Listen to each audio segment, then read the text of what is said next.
Le long couloir de l'ancien asile est à nouveau habité par une multitude de personnages. Peints ou sculptés, ils évoquent la condition humaine dans un lieu chargé d'histoire. On peut imaginer qu'une centaine de femmes ici dans ce lieu-là, jusqu'en 83, en 1983.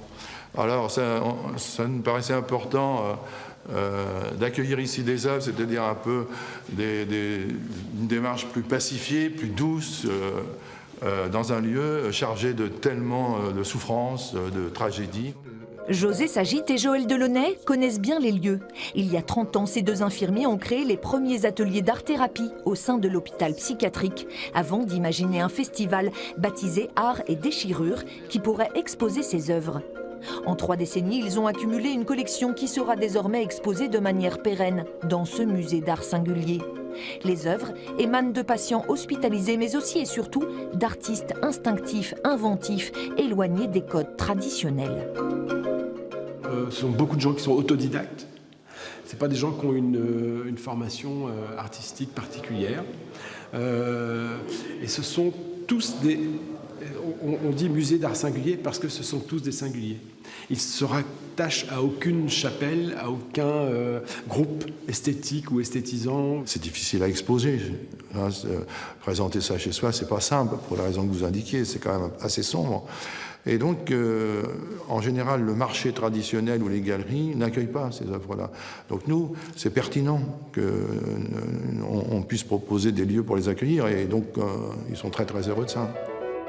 Certaines créations laissent une trace forte dans l'esprit du spectateur, comme celle d'Hubert Duprilot.